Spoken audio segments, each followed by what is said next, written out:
Cabinet में झारखंड सरकार ने नया लोगो प्रस्तुत किया है, जिसकी तस्वीर मीडिया में जारी की गई है।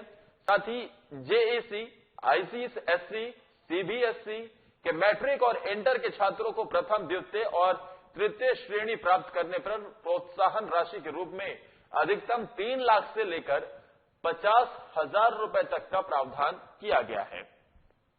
आपको बता दें कि लोगों के बीच लॉकडाउन को लेकर चर्चा का माहौल गर्म था, पर कैबिनेट में आज लोग रंग को लेकर ये जो माफ कीजिएगा जो लॉकडाउन है, इसको लेकर कोई फैसला नहीं किया गया है।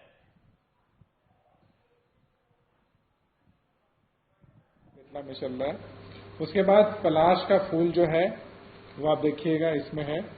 उसके बाद झारखंड की जो संस्कृति है, इसमें डिफरेंट जो कल्चर है उसका है, और अंदर में जो अशोक स्तंभ है और सत्यमेव जयते के साथ वो अशोक स्तंभ लिया गया है। ये 15 अगस्त को लॉन्च, मतलब 15 अगस्त से ये प्रभावी होगा इसको यूज करने के लिए। दूसरा जो महत्वपूर्ण निर्णय है उसमें संक्रामक रोग अध्यादेश 2020 की स्वीकृति दी गई है।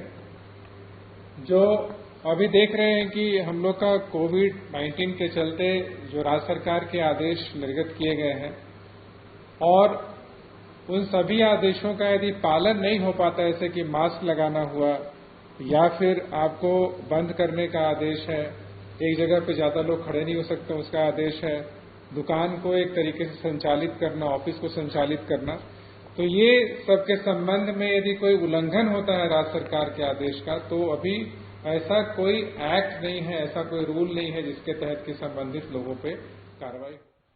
और हमारे साथ हमारे संवाददाता नवीन शर्मा फोन लाइन पर जुड़ गए हैं। नवीन, क्या लोगो बदलने से बदल जाएगी राज्य की तस्वीर? ठीक है, जैसे ही सरकार बदली थी प्रदेश में, उसके बाद ही झारखंड राज्य की लोगो बदलने की बात हुई थी। तो निश्चित तौर पे इस पर खुद सीएम हेमंत सोरेन ने जनता से राय मांगी थी कि राज्य का लोगो कैसा होना चाहिए। तो ऐसे में ये जो लोगो अब बदला गया है राज्य का, परिस्थितियां बदलेंगी कि नहीं ये देखने वाली बात होगी, लेकिन फिलहाल सरकार कुछ न कुछ नया करने की कोशिश कर रही है। तो झारखंड का एक लोगो जो बदला गया है, इसकी खासियत है कि लोगो में जो राजकीय पशु हाथी का एक का जिक्र है, उसके बाद फिर जो यहाँ का राजकीय फूल जिसको पलाश फूल कहते हैं, पलाश फूल का भी उस लोगो में मेंशन है। उसके अलावा जो झारखंड की संस्कृति है, उस संस्कृति को भी इस लोगो में दर्शाने की कोशिश की गई है। उसके बाद बीच में भारत का स्तंभ है। तो तमाम तरह की चीजों को मिला करके राज्य की जो महत्वपूर्ण चीजें हैं वो, और इसके अलावा झारखंड भारत का एक अभिन्न हिस्सा है, तो उसमें अशोक स्तंभ से उसको पूरा दर्शाने का कोशिश किया गया है। तो मिला जुला करके ये कोशिश हुई है कि एक अच्छा लोगो कहीं ना कहीं राज्य का बदला जाए, तो ये कोशिश जरूर है। ठीक है, इसके अलावा अगर नवीन 39 प्रस्ताव इसमें रखे गए, उस पर मोहर लगी है। सबसे पहले ये जानना चाहेंगे कि इस 39 प्रस्ताव में से 5 अहम प्रस्ताव क्या रहे, और जो कोरोना रोकथाम को लेकर कैबिनेट में अध्यादेश लाया गया है, इस अध्यादेश में क्या कुछ है? देखिए, ये संक्रामक रोग अध्यादेश लाया गया है 2020। अब इसमें बदलाव किया गया है, क्योंकि पहले राज्य के पास शक्ति नहीं था कि अगर आप कोई आदेश को जारी करते हैं तो आदेश जारी करने के बाद उसमें अगर कोई आपका अगर सरकारी आदेश को तोड़ता है, उल्लंघन करता है नियमों का, तो उसके लिए क्या कुछ सजा का प्रावधान होना चाहिए, इसको लेकर के ये अध्यादेश लाया गया है। देखिए, इसमें अर्थदंड से लेकर के 2 वर्ष का सजा का भी जिक्र किया गया है। अधिकतम जो है 1 लाख रुपए तक की राशि का दंड भी लगाया जा सकता है, 2 वर्ष की सजा भी दी जा सकती है। इसमें तमाम तरह की चीजें हैं। मास्क को अनिवार्य कर दिया गया है। सार्वजनिक जगहों पर भीड़ लगाना जो है वो पूर्ण तरीके से बैन है। इसके अलावा जो व्यापारिक प्रतिष्ठान है, जो दुकान है, मार्केट है, वहां पर किस तरीके से रहना है, तो सोशल डिस्टेंसिंग का भी जिक्र इसमें किया गया है। तो अब इसके अलावा भी सरकार कोरोना रोकथाम को लेकर के क्या कुछ आदेश जारी करेगी, और उस आदेश को मानना अनिवार्य होगा। अगर नहीं मानेंगे तो इसी अध्यादेश के तहत सजा का प्रावधान किया गया है। इसके अलावा अगर मैं बात करूं तो झारखंड में जो मैट्रिक और इंटर के छात्र हैं, और तीनों, आप चाहे बात करें झारखंड एकेडमिक काउंसिल की या फिर सीबीएसई बोर्ड की बात करें, आईसीएसई बोर्ड की बात करें, सभी बोर्डों के जो 3 प्रथम, द्वितीय और तृतीय श्रेणी के जो छात्र होंगे उनको अधिकतम 3 लाख और न्यूनतम 50,000 रुपए तक की राशि का प्रोत्साहन राशि का जिक्र किया गया है। इसके अलावा अगर बात करें तो उच्च तकनीकी शिक्षा एवं कौशल विकास विभाग के अंतर्गत विश्व बैंक के संपोषित जो पॉलिटेक्निक शिक्षा परियोजना के अंतर्गत संविदा के आधार पर नियुक्ति जो शिक्षक और शिक्षकेतर कर्मी है उनका वित्तीय वर्ष जो है 2018-19 और 19-20 की अवधि का विस्तार को भी स्वीकृति दिया गया है। इसके अलावा अगर बात करें तो झारखंड प्रौद्योगिकी विश्वविद्यालय में जो राज्य प्रावैधिक शिक्षा परिषद राशि का जो आती है उसको दायित्वों को साथ को पूर्ण करके उसको विलय करने की भी स्वीकृति दी गई है। इसके अलावा अगर बात करें तो झारखंड राज्य योजना अंतर्गत जो सजीव ग्राम विकास योजना था ये योजना झारखंड में काफी प्रचलित भी रहा, तो इस योजना की अवधि को अब बढ़ा दिया गया है। ये योजना फिलहाल 10 गाँव में चलाया जाता है, तो इस अवधि को भी अब बढ़ा दिया गया है। 3 साल के लिए इस अवधि को बढ़ाया गया है। 3 साल के लिए अवधि को बढ़ा दिया गया है। 39 प्रस्ताव पर मोहर लगी है और इसमें कई खास फैसले लिए गए हैं। कोरोना रोकथाम को लेकर अध्यादेश भी लाया गया है। नवीन, तमाम जानकारी देने के लिए आपका शुक्रिया। वक्त एक ब्रेक का हो चला है। ब्रेक के उस पार झारखंड की कुछ और खबरें हैं।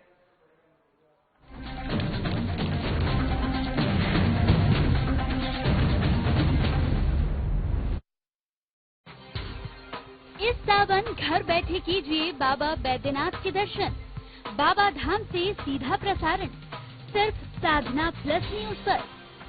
समय सुबह 7 बजे, दोपहर 12 बजे, संध्या आरती शाम को 7:30 बजे, सिर्फ साधना प्लस न्यूज पर।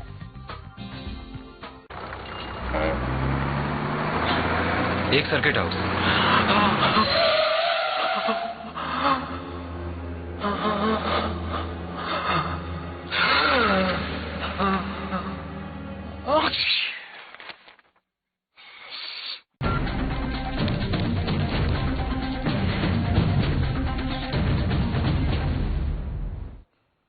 राज्य के कृषि मंत्री बादल पत्रलेख ने कृषि विभाग के पदाधिकारियों और सचिव के साथ बैठक कर बीते समय में दिए गए निर्देशों की समीक्षा बैठक की।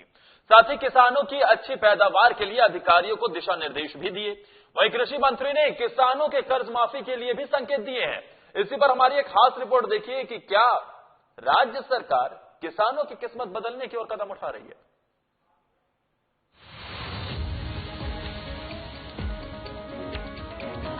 कृषि विभाग की बैठक में मंत्री बादल पत्रलेख ने खरीफ फसल के बारे में विशेष तौर पर जानकारी लेते हुए अधिकारियों को समस्या दूर करने का निर्देश दिया, ताकि आने वाले वर्षों में किसानों और लेबर को कोई दिक्कत न हो।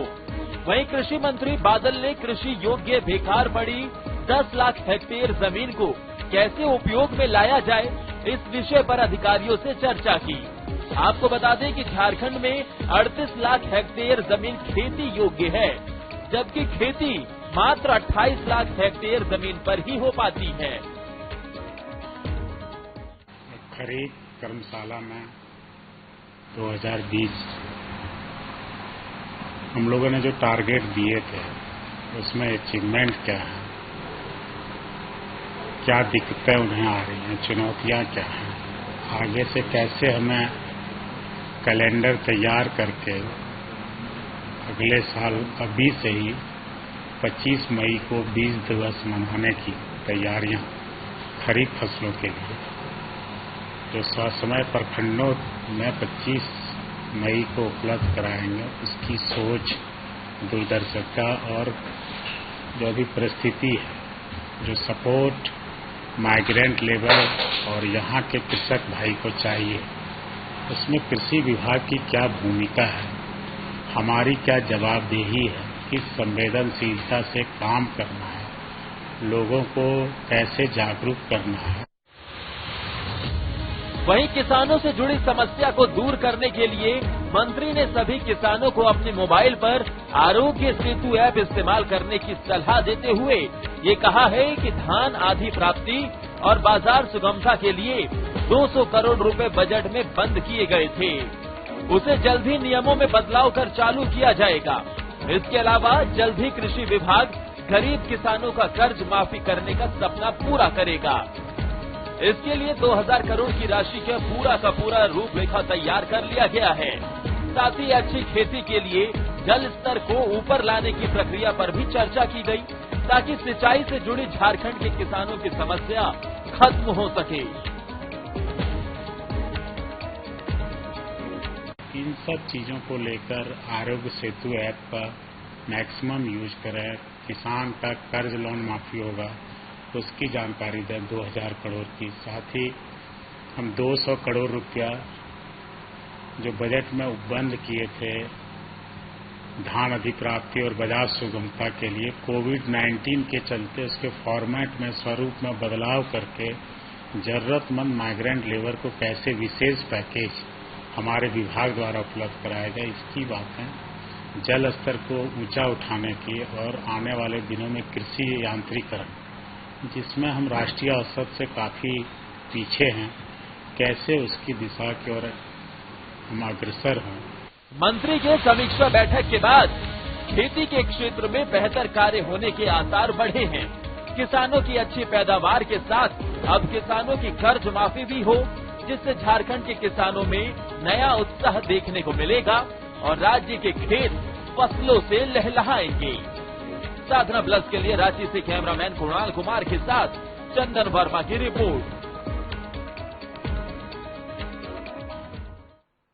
इंतजार हमारा भी रहेगा कि कब किसानों के चेहरे खिल उठेंगे, कब उनके जो कर्ज माफी होगी और उसके बाद वो ठीक ढंग से खेती कर पाएंगे, सरकार सहयोग करेगी। उधर रांची अंतर्गत खलारी के स्थित सीसीएल नॉर्थ कर्णपुरा परियोजना में 23 जुलाई को गृह मंत्री अमित शाह के द्वारा कोयला मंत्री की उपस्थिति में कायाकल्प वाटिका का ऑनलाइन शिलान्यास किया जाएगा। इस संबंध में एनके प्रबंधन ने सारी तैयारियां सुनिश्चित कर ली है। नॉर्थ कर्णपुरा परियोजना के महाप्रबंधक सहित अन्य अधिकारी शिलान्यास स्थल का निरीक्षण कर तैयारियों का उन्होंने जायजा लिया है और जरूरी दिशा निर्देश भी दिए हैं। आपको बता दें कि कायाकल्प वाटिका कार्यक्रम के तहत वृक्षारोपण भी किया जाएगा और 7000 पौधों का वितरण भी होगा। गृह मंत्री अमित शाह इसका ऑनलाइन शिलान्यास करेंगे। इसी को लेकर अधिकारी वहां पर तैयारियों का जायजा लेते हुए नजर आ रहे हैं। जो तस्वीर हम आपको दिखा रहे हैं सीसीएल के नॉर्थ कर्णपुरा की है, जहां पर वाटिका है और उसी का शिलान्यास करते हुए गृह मंत्री अमित शाह हमें दिखेंगे। साथ ही उनके साथ कोयला मंत्री भी मौजूद रहेंगे और इस संबंध में एनके प्रबंधन ने सारी तैयारियां भी सुनिश्चित कर ली हैं। देखिए, खुद अधिकारी वहां पर पहुंचकर जायजा लेते हुए नजर आ रहे हैं। डैमेज होने के बाद फिर से पर्यावरण को अपने ओरिजिनल शेप में लाना, ये माइनिंग खनन उद्योग में जो भी कंपनी है उसके लिए निहित है। तो वैसे तो हम लोग टेक्निकल रिक्लेमेशन करने के बाद बायोलॉजिकल रिक्लेमेशन करके जो डिकोल्ड एरिया में डंप है उसको समतलीकरण करके हम लोग उसमें पौधे लगाते हैं और ये बहुत क्षेत्रों में अपने माइंस में लगा भी है। जैसे रोहिणी में लगभग जितना डिकोल्ड एरिया है उसका 50% एरिया में प्लांटेशन कंप्लीट हो चुका है। और यहां रुक रहे हैं एक छोटे से ब्रेक के लिए। ब्रेक के उस पार झारखंड की खबरें लगातार जारी रहेंगी।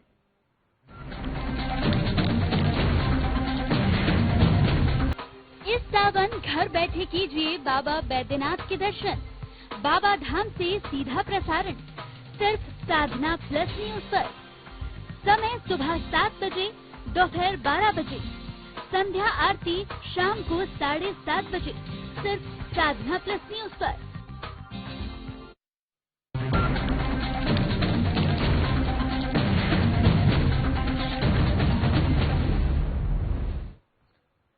ब्रेक के बाद अब बात करते हैं हरिहरगंज पलामू थाना क्षेत्र की, जहां सुदूरवर्ती मंगरदाहा गांव के पास टांडिप में आज अवैध शराब की सूचना पर छापा मारने पहुंची आबकारी विभाग की टीम पर अवैध शराब माफियाओं ने हमला बोल दिया। टीम पर लाठी डंडे और ईंट पत्थरों से हमला किया गया है, उन्हें दौड़ा दिया गया। एक एएसआई और एक गृह रक्षक का सर फटने के साथ ही आधा दर्जन गृह रक्षक के जवान बुरी तरह घायल भी हो गए हैं। आबकारी विभाग की टीम स्थानीय पुलिस को बिना किसी तरह सूचना दिए छापेमारी करने पहुंची थी। मामले में आबकारी विभाग के एएसआई पुरुषोत्तम कुमार रवि की शिकायत पर पुलिस ने 4 नामजद सहित करीब 40 अज्ञात महिला और पुरुषों के खिलाफ केस दर्ज कर जांच शुरू कर दी है। और ये अवैध शराब का धंधा जोरों पर चल रहा था, लेकिन इन अवैध शराब के कारोबारियों के हौसले इतने बुलंद है कि जब आबकारी विभाग की टीम वहां पर पहुंचती है, जब अधिकारी पहुंचते हैं, तो ये उन पर ही हमला कर देते हैं। ये एक औचक कार्रवाई की गई, क्योंकि जो खबर मिल रही है उस लिहाज से अगर देखें तो वहां के स्थानीय पुलिस को भी सूचना नहीं दी गई थी। और इसमें आबकारी विभाग के एएसआई पुरुषोत्तम कुमार रवि की शिकायत पर पुलिस ने 4 नामजद सहित करीब 40 अज्ञात महिला और पुरुषों के खिलाफ केस दर्ज भी कर लिया है, जांच शुरू कर दी है। आबकारी विभाग की ये छापेमारी, लेकिन इसमें उन पर ही हमला कर दिया गया और बुरी तरह से घायल हो गए हैं। एक एएसआई और एक गृह रक्षक का सर भी फट गया है। वहीं आधा दर्जन गृह रक्षक के जवान बुरी तरह से घायल बताए जा रहे हैं। उनका इलाज चल रहा है, लेकिन जब वहां पर आबकारी विभाग छापेमारी के लिए पहुंचता है तो जरा समझिए कि कैसे अवैध शराब कारोबारियों के हौसले इतने बुलंद हैं कि वो उन पर हमला कर देते हैं। लाठी, डंडे, ईंट, पत्थर, और उसके बाद वो पूरी तरह से घायल भी हो जाते हैं।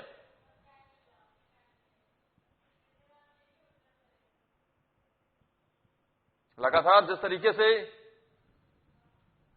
आबकारी विभाग की टीम पर यह हमला किया गया है, ये दिखाता है कि अवैध शराब कारोबारियों के हौसले कितने बुलंद हैं। जब सरकार प्रशासन की तरफ से दावे किए जाते हैं इन्हें रोकने के, तो देखिए कैसे अधिकारियों को ही ये निशाना बना लेते हैं। ये जो खबर है पलामू थाना क्षेत्र के सुदूरवर्ती मंगरदाहा गांव के पास टांडिप की है। आबकारी विभाग को सूचना मिली थी अवैध शराब की, और इसी के तहत वो छापामारी करने के लिए पहुंचे, लेकिन उन पर यह हमला बोल दिया गया, जिसमें घायल हो गए हैं। हालांकि काफी संख्या में लोगों के खिलाफ केस भी दर्ज कर लिया गया है, लेकिन क्या किसी की गिरफ्तारी हुई है, यह भी देखना होगा।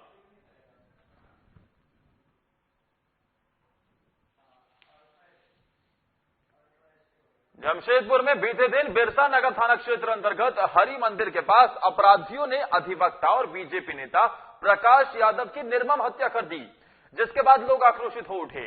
लोग हत्यारों की गिरफ्तारी की मांग को लेकर प्रदर्शन कर रहे हैं, और इसी बीच जमशेदपुर के अधिवक्ताओं ने भी अधिवक्ता प्रकाश यादव के हत्यारों की गिरफ्तारी की मांग को लेकर विरोध शुरू कर दिया है। अधिवक्ताओं ने 24 घंटे के भीतर हत्यारों की गिरफ्तारी की मांग को लेकर खुद को न्यायिक कार्यों से अलग कर लिया है। हालांकि जो बिरसा नगर थाना पुलिस है, उसने मामले से जुड़े 4 लोगों को हिरासत में भी ले लिया है, पूछताछ कर रही है।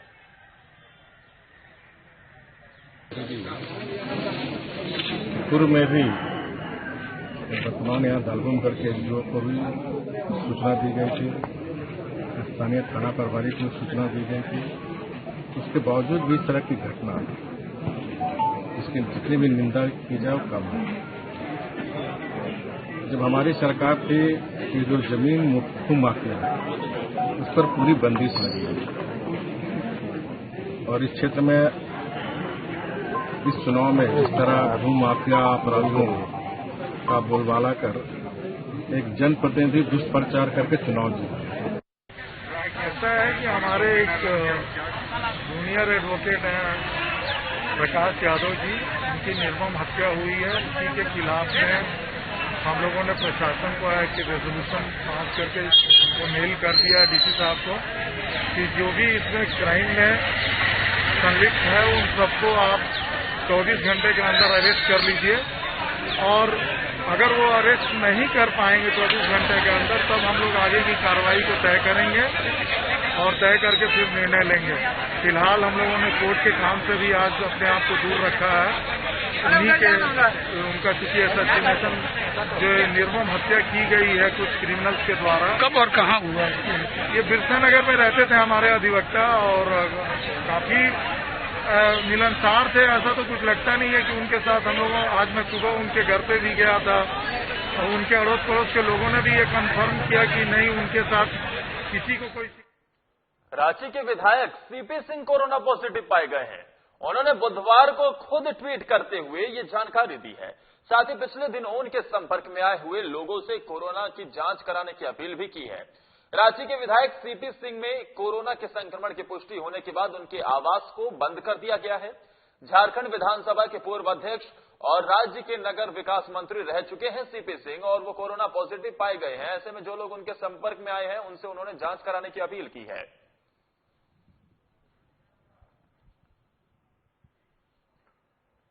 उपायुक्त सह जिला दंडाधिकारी शशि रंजन ने कोरोना वायरस के रोकथाम और बचाव के उद्देश्य से आज हरिहरगंज स्थित अंतर्राज्यीय चेक पोस्ट का औचक निरीक्षण किया है। इस दौरान उपायुक्त ने बिहार की ओर से झारखंड के पलामू में आने वाले आगंतुकों के वहां पर प्रवेश को लेकर जो अधिकारियों की तैनाती हुई है उसको लेकर कई दिशा निर्देश भी दिए हैं।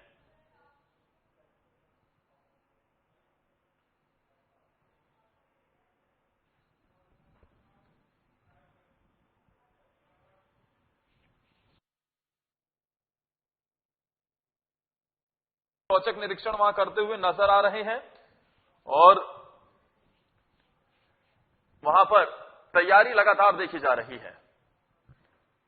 साहिबगंज के मुफस्सिल थाना क्षेत्र में आज एक शव तैरता हुआ मिला, जिसके बाद प्रशासन में भी हड़कंप मच गया। वहां जो मौजूद लोग हैं उनमें भी हड़कंप मच गया। दरअसल खबर साहिबगंज के मुफस्सिल थाना क्षेत्र के हाजीपुर दियारा मारगंज छठ घाट की है, जहां पर एक युवक का शव पानी में तैरता हुआ मिला। इसके बाद पूरे इलाके में सनसनी फैल गई।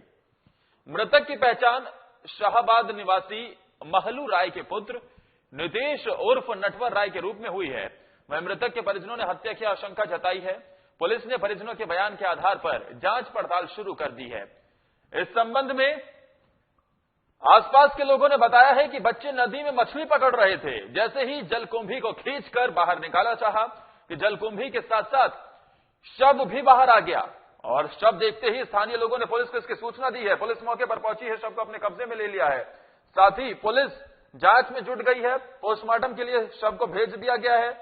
बताया जा रहा है कि मृतक बीते दिन सफेद रंग की टीवीएस अपाचे के साथ दो अन्य युवक को भी नदी के आसपास देखा गया था, लेकिन इसी को लेकर पानी में तैरता हुआ जो युवक का शव मिला है, पुलिस ने जांच की बात कही है, शव को अपने कब्जे में ले लिया है, पोस्टमार्टम के लिए भेज दिया है।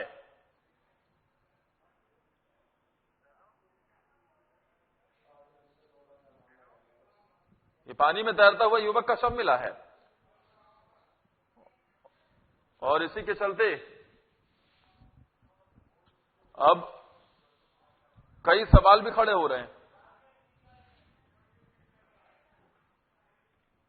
उपायुक्त सह अध्यक्ष जिला आपदा प्रबंधन प्राधिकार शशि रंजन ने बैठक की है। इस दौरान उन्होंने कोरोना के संक्रमण को आपदा प्रबंधन अधिनियम और महामारी अधिनियम के सुसंगत प्रावधानों के अंतर्गत मैदिनीनगर नगर निगम के 12 लोटा क्षेत्र के वार्ड नंबर 8, आदर्श नगर के वार्ड नंबर 30 और हमीदगंज के वार्ड नंबर 25 को कंटेनमेंट क्षेत्र घोषित कर दिया है। साथ ही दिशा निर्देश भी दिया है कि कंटेनमेंट जोन के अंतर्गत आने वाले सभी घरों के सर्वेक्षण का कार्य किया जा रहा है और गांव में लक्षण से संबंधित सभी मामलों की जांच की जा रही है। उन्होंने कंटेनमेंट जोन में 100% आरोग्य सेतु ऐप डाउनलोड करना सुनिश्चित करने की बात कही है। उन्होंने यह भी बताया है कि कंटेनमेंट जोन का यथासंभव एक एंट्री एक एग्जिट होगा। उपायुक्त ने कंटेनमेंट जोन में रह रहे सभी व्यक्तियों से अपील की है कि वो अनिवार्य रूप से अपने घर में रहें। कंटेनमेंट जोन के अंतर्गत आने वाली दुकानें और निजी और सार्वजनिक संस्थाएं भी तत्काल प्रभाव से बंद रहेंगे। कंटेनमेंट जोन के अंतर्गत मरीजों को किसी प्रकार की समस्या ना हो, इसके लिए कंट्रोल रूम भी बनाया गया है और वो लगातार कार्यरत रहेगा। और देखिए, जिला आपदा प्रबंधन प्राधिकार शशि रंजन ने बैठक की है, एक समीक्षा बैठक। जो कंटेनमेंट जोन घोषित किए गए हैं उसको लेकर क्या तैयारियां हैं, कहां पर क्या कुछ नजर आ रहा है, जहां से केस निकलकर सामने आ रहे हैं, वहां पर प्रशासन की पूरी मुस्तैदी है। और इसी के साथ इस बुलेटिन में फिलहाल के लिए इतना ही। नमस्कार।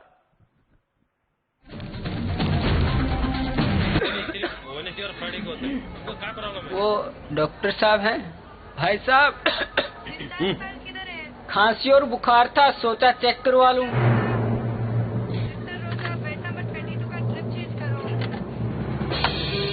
नोवेल कोरोना वायरस बीमारी को फैलने से रोका जा सकता है। बुखार के साथ खांसी और छींक होने पर तुरंत नजदीकी हेल्थ क्लिनिक या केंद्र जाएं। अपनी सुरक्षा के लिए हमारी मदद करें। अगर आपको खांसी, बुखार या सांस लेने में तकलीफ हो तो तुरंत नजदीकी स्वास्थ्य केंद्र जाएं या हेल्पलाइन नंबर 911123978046 पर संपर्क करें।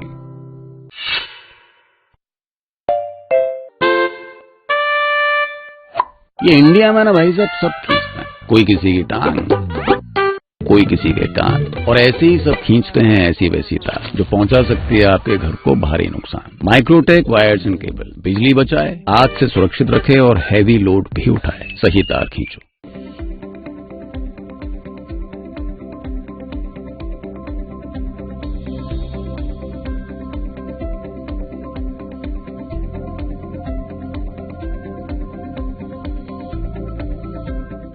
आपकी ये वुडन फ्लोरिंग सिर्फ दिखती अच्छी है या कुछ खूबियाँ भी हैं? ये है स्क्रैच रेजिस्टेंट, वाटर और स्टेन रेजिस्टेंट, टर्माइट रेजिस्टेंट और है इजी टू मेंटेन, चलती भी लंबी है। यानी मुझे भी इससे प्यार कर लेना चाहिए। Action Tessa laminate wooden flooring with German technology.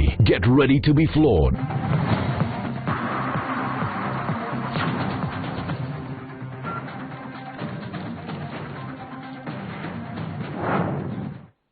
नमस्कार, मैं अंजलि जोशी और आप देख रहे हैं मेरे साथ खबर यूपी। बुलेटिन की शुरुआत करने से पहले रुक करेंगे हेडलाइंस की ओर।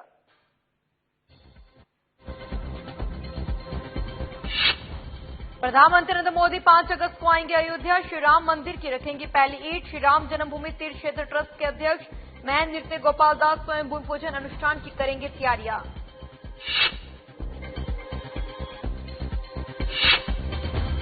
पानी की बूंद सहेजने के लिए प्रदेश में चलाया गया जल अभियान। सीएम योगी आदित्यनाथ ने ग्राम प्रधानों और सामाजिक संगठनों के लोगों से की खास बातचीत।